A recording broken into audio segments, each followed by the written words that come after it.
Retournez à votre siège, madame. Non, je veux sortir. C'est un scénario de film catastrophe. Je veux m'en aller. Et le cauchemar de tout équipage. À 10 000 mètres d'altitude, cet avion est victime d'un incident majeur. Un feu vient de se déclarer à l'intérieur de la cabine. S'il vous plaît, tout le monde, prenez les housses d'appui-tête et couvrez-vous la bouche avec. L'incendie se propage. Le pilote doit prendre une décision radicale. Le commandant vient de décider qu'on allait amérir. Compris? Il nous reste 5 minutes, exactement. Un amérissage, la manœuvre d'urgence la plus périlleuse. Penchez-vous. Restez en position. Dans l'histoire de l'aviation, 3 seulement ont réussi.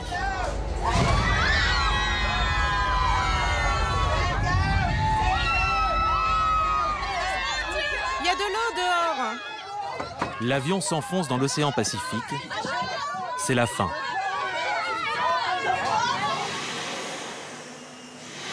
Ou plutôt la fin de l'exercice, à l'intérieur de ce gigantesque simulateur.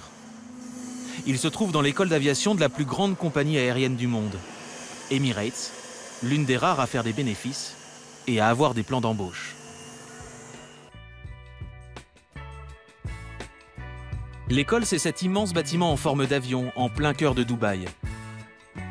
Chaque année, elle accueille près de 2000 nouveaux élèves. Quelques futurs stewards, mais surtout des jeunes filles, sourire aux lèvres et valise à la main, débarquées ici pour devenir hôtesses de l'air. Elles viennent de 130 pays différents, parlent 40 langues, et cette formation attire chaque année de plus en plus de Françaises. Parmi elles, une toute jeune recrue. C'est quoi ce gâteau? Sarah's birthday. Anne-Laure, la jeune fille brune en veste noire, est une Alsacienne de 22 ans. Elle est arrivée à Dubaï il y a seulement 5 jours. Cela lui a suffi pour se fondre dans l'ambiance. À première vue, un peu colonie de vacances. Happy birthday to you. Dans le bus qui l'amène à l'école, la Française révise aussi ses cours. Elle vient de faire 5000 km pour un rêve. Decompression. Ce n'est pas le moment de s'amuser. Rapid decompression.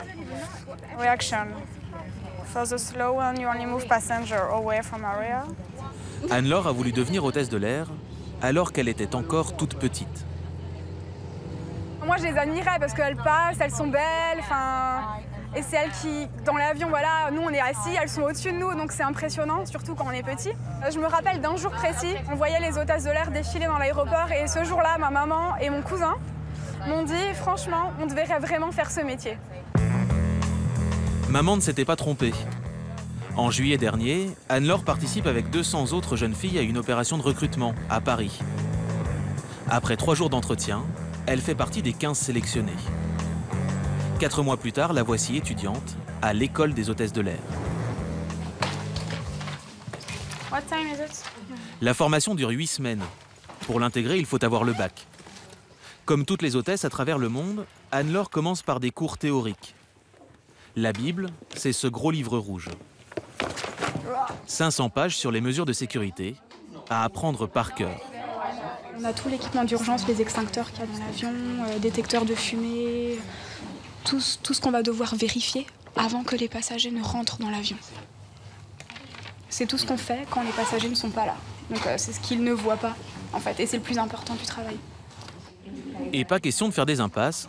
Chaque matin, avec Paul, le prof, c'est interro sur la leçon de la veille. Alors la dépressurisation, qui peut me donner une définition? C'est une perte de pression dans la cabine. Après la théorie, la pratique. Anne-Laure rejoint la salle des simulateurs, un hangar de 2000 mètres carrés, unique au monde. À l'intérieur, 3 cabines d'avion à taille réelle. 2 Airbus et un Boeing, montés sur des dizaines de vérins hydrauliques. Ils peuvent reproduire les différentes situations d'urgence rencontrées en vol.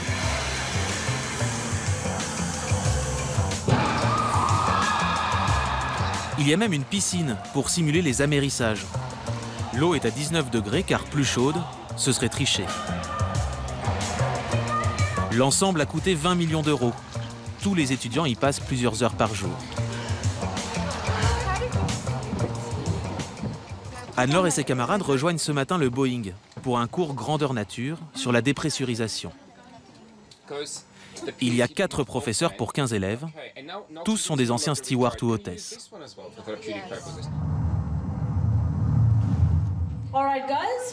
Ok, on commence l'exercice au milieu du vol, à notre altitude de croisière. On est pendant le service, hein, donc vous êtes avec vos chariots. Au poste de contrôle, derrière une glace sans teint, Tania dirige l'exercice avec un écran tactile. De la simple turbulence à l'atterrissage d'urgence, elle peut tout simuler. L'équipage peut commencer le service, merci. Hi, it's breakfast. Do you like some French butter omelette, maybe? Oui, s'il vous plaît. Soudain, la cabine se dépressurise. L'oxygène s'échappe de l'avion. Le pilote doit descendre à moins de 3000 mètres d'altitude. Anne-Laure assure d'abord sa propre sécurité. Elle s'équipe d'un masque et attend la fin de la descente avant d'intervenir auprès des passagers. Oui, c'est bon, pas de problème. Avec sa collègue Abby, la Française sécurise la cabine. Ce type d'incident arrive plusieurs fois par an, souvent à cause d'une avarie matérielle. Il n'est en général pas grave, mais certains passagers fragiles peuvent faire des accidents de décompression. Sous les yeux de son professeur, Anne-Laure s'assure que tout le monde respire bien. L'exercice est terminé. Anne-Laure a essayé de mettre en application les consignes du livre rouge, avec quelques ratés. Je me suis coincé le doigt dans le galet aussi. C'était chouette, ça fait du bien. Bah sinon, je sais pas. On va voir. On va voir. J'attends la réponse. Abby et Anne-Laure, c'était très bien. Vous avez réussi les différentes étapes. Vous vous êtes bien parlé, vous avez vérifié les différents endroits. Attention Anne-Laure, au début, tu tenais la bouteille d'oxygène autour du cou. Tu as vu, elle bougeait. Après, tu t'en es rendu compte et tu as corrigé. Et tu as remarqué que c'est beaucoup plus stable. Chaque entraînement se termine par l'inévitable toboggan.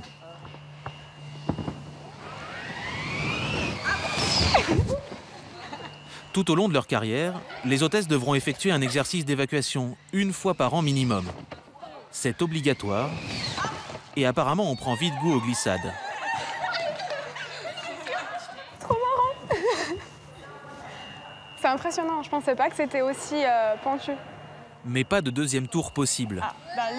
Le prochain cours est dans un quart d'heure, juste le temps de manger un morceau. Anne-Laure a déjà ses petites habitudes et sa place préférée sur la terrasse de l'immeuble. La jeune fille a du goût, son canapé fétiche a une vue imprenable sur tout Dubaï. Elle le partage avec Dalila, une Portugaise, et Anna, une Croate. Did you see the fountain at Dubai Mall already? It's amazing. Ah yeah. It's huge. Il y a encore 2 ans, Anne-Laure ne parlait quasiment pas anglais. Pour réaliser son rêve, elle a passé 1 an à New York comme jeune fille au pair. Dubaï, c'est encore plus loin de Mulhouse, sa ville natale, mais la Française est sûre de son choix. J'ai que 22 ans, donc il fallait que je saisisse l'opportunité de partir. Parce que peut-être qu'un jour, j'aurais envie de me poser et de revenir. Donc avoir sur son CV le fait d'avoir travaillé dans la plus grande compagnie du monde, je pouvais pas le refuser, quoi. La plus grande compagnie du monde grossit de 20% par an. Elle embauche 50 nouvelles hôtesses par semaine, alors que depuis la crise, la plupart de ses concurrentes suppriment des postes. Une autre Française en sait quelque chose. Mathilde est originaire de Montpellier. Elle a 27 ans et elle termine sa formation. Cet après-midi, après une journée de cours, elle rentre chez elle. So I will see you tonight at the gym. Mathilde a d'abord tenté de devenir hôtesse de l'air en France. Elle s'est payée une formation théorique, 2 000 €, puis elle a démarché les compagnies européennes. En 1 an, aucune réponse. Alors elle est venue ici, à Dubaï, et elle ne regrette pas une seule seconde. Il y a plein de choses à faire ici. Je sais pas, on se sent au centre du monde en fait. Et tout est possible. Mathilde est payée 2 000 € net par mois. C'est 300 € de plus que ce qu'elle toucherait chez Air France. À Dubaï, il n'y a pas d'impôt, mais pas non plus de cotisation retraite ou de sécurité sociale.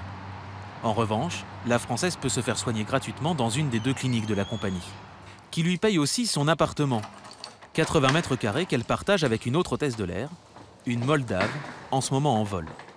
Donc là, Mathilde, on est chez vous. C'est ça, voilà. Donc le salon, très beau salon, avec une vue sur... Alors, c'est direction plage ici. Hein. Là au bout, c'est la mer. C'est ça, tout à fait. La mer, j'y suis pas encore allée, mais pour bientôt. Ce ne sera pas pour tout de suite, car dans 3 jours, la Française va voler pour la première fois. Ses affaires toutes neuves l'attendent patiemment dans sa penderie. Vous voyez, je l'ai pas encore porté, donc voilà, c'est tout neuf, hein, parce que mon premier vol est le samedi. Et même s'il faut d'abord réussir un examen final, Mathilde a tout anticipé. Alors là, je suis très contente de moi, en fait. C'est un peu mon challenge. Donc j'ai acheté la carte il y a 2 jours. Là où j'irai voler, je vais mettre une punaise dans chaque ville. Et là, vous voyez, j'en ai déjà mis 2. Mon premier vol pour l'Inde et le deuxième, Paris, le 24. Elle va voler en moyenne 70 heures par mois, comme dans la plupart des grandes compagnies. Il y en aura combien dans 3 ans ou dans 5 ans? Oh, il y en aura beaucoup, hein, j'espère. Des centaines. Ça sera recouvert de punaises. La Française s'est engagée pour un CDD de 3 ans renouvelable. Et pour un métier dont elle a découvert petit à petit les différentes facettes. On pourrait croire que le travail se résume qu'à servir des boissons, mais c'est vraiment comme un iceberg en fait. C'est vraiment le partir de l'iceberg. Tout ce qu'on ne voit pas en dessous, c'est pourquoi on est entraîné, quoi. L'entreprise dépense plus de 10 000 € par jeune fille en formation. Dans le secteur hyper concurrentiel de l'aérien, les hôtesses sont la vitrine des compagnies. En quelque sorte leur visage, qu'on modèle jusqu'à l'extrême. Caroline est maintenant prête pour la démonstration du chapeau. À l'école des hôtesses de l'air, le poste le plus stratégique, c'est celui de Marily. Ceci, comme je vous l'ai déjà expliqué, est la partie la plus emblématique de votre uniforme. On a le logo sur la gauche, ou plutôt sur la droite. Cette Sud-Africaine, ancienne hôtesse en première classe, dirige le cours Images et uniformes. Et qu'est-ce qu'on fait avec l'autre bout ? On le coince à l'intérieur de la boucle de l'écharpe. C'est facile, non ? Pour contrôler son image, l'entreprise ne laisse rien au hasard. En une semaine avec Marily, on apprend comment utiliser l'équipement de la parfaite hôtesse et comment le disposer dans sa valise. On s'entraîne aussi à porter les achats des clients et à les placer avec élégance dans les coffres à bagages. Bravo, fantastique! On perfectionne enfin ses techniques de maquillage, mais en utilisant uniquement les produits et les couleurs validées par l'entreprise. Contrairement à Air France par exemple, le maquillage est imposé. Et c'est pareil pour les cheveux. Le plus près possible de la tête. Très bien. Même les garçons s'y collent. Aujourd'hui, Ahmed et Rami, des futurs stewards, apprennent péniblement à faire un chignon. L'une des 5 coiffures autorisées.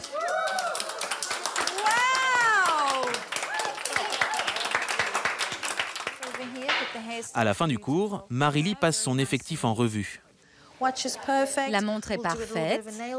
On apprendra plus tard comment se faire les ongles. Il faudra être attentive. Mais sinon, tu es très élégante, très soignée. Parmi les critères minutieusement cochés, interdiction d'avoir une montre en plastique, les ongles doivent être rouges ou transparents, la jupe se porte 2 cm en dessous du genou, le rouge à lèvres rouge obligatoire comme le chouchou dans les cheveux. Tous ces codes ont été pensés, testés et validés par la direction générale de l'entreprise. Cette revue d'effectifs se reproduit d'ailleurs avant chaque vol.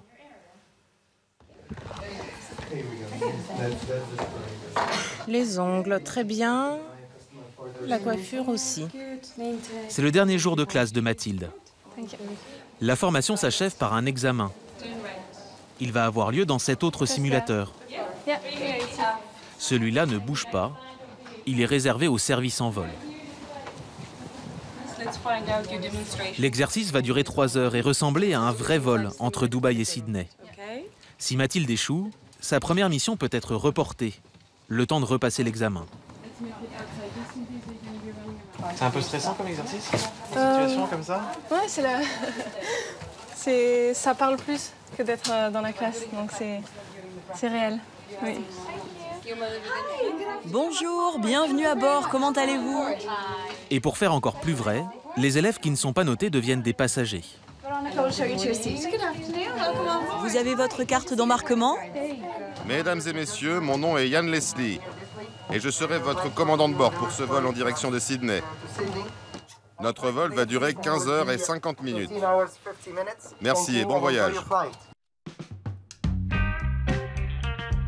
Le simulateur est une réplique exacte d'un Airbus A380. Pendant les 3 heures d'interro, les hôtesses vont servir un petit déjeuner, un apéritif et même de vrais repas chauds. Ils sont confectionnés dans les cuisines de la compagnie, qui en fabrique chaque jour près de 130 000. Mathilde entre en scène après le déjeuner. Elle est en charge du débarrassage et des boissons chaudes. Son problème, c'est que tous les placards se ressemblent. Difficile de se repérer maintenant. Voilà, c'est ça, on prend ses marques petit à petit, mais vu que c'est le début, c'est un peu Fort Boyard en fait. Hein. Vous cherchez là? Je cherche des tasses à café. On va les trouver. Sur ses premiers vols, Mathilde ne sera pas toute seule. Il y a au maximum 2 nouvelles recrues par équipage. Hello, ma'am. We got a selection of hot beverage, such as coffee and tea. Would you care for one of them? Oui, un thé, s'il vous plaît. Certainly, ma'am. Walid, le professeur, note Mathilde sur sa façon de parler, de se tenir et son attitude générale vis-à-vis des clients.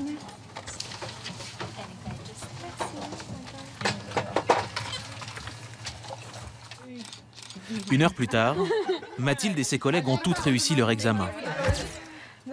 Elles commenceront leur carrière en classe économique. Les hôtesses de la première classe ont au moins 5 ans d'expérience et elles sont formées dans le simulateur juste à côté. Le bar de l'A380, un aménagement que cette compagnie est la seule à offrir. Les musulmans pratiquants ne boivent pas, mais à Dubaï, l'alcool est autorisé. La compagnie en sert sur tous ses vols. Une pièce de ce marbre coûte 15 000 €. Si une goutte de vin rouge tombe dessus, elle va pénétrer à l'intérieur et elle ne pourra jamais s'enlever. Ici, on accueille les VIP dans des conditions de luxe. Ils ont payé leur billet plus de 10 000 €. Des clients souvent musulmans, dont il faut apprendre à connaître le mode de vie.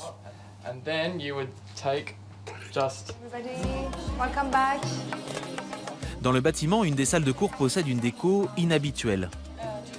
Elle s'appelle le Majlis, terme qui désigne le salon des invités, en arabe. C'est là où Nora, une Française installée ici depuis 15 ans, donne son cours sur la culture musulmane. Un passage obligé de la formation. Combien de temps dure le ramadan? 1 mois. Les clients qui jeûnent ne mangeront pas. Est-ce qu'on va quand même servir les repas à bord? Oui, très bien. On continue à servir pendant le ramadan. Mais il faut faire attention à ne pas proposer trop d'alcool. Pour ne froisser aucun de leurs 40 millions de passagers, les hôtesses de la compagnie doivent montrer le visage le plus neutre possible. Tous leurs faits et gestes sont contrôlés. Ça va même très loin, jusque dans leur vie privée.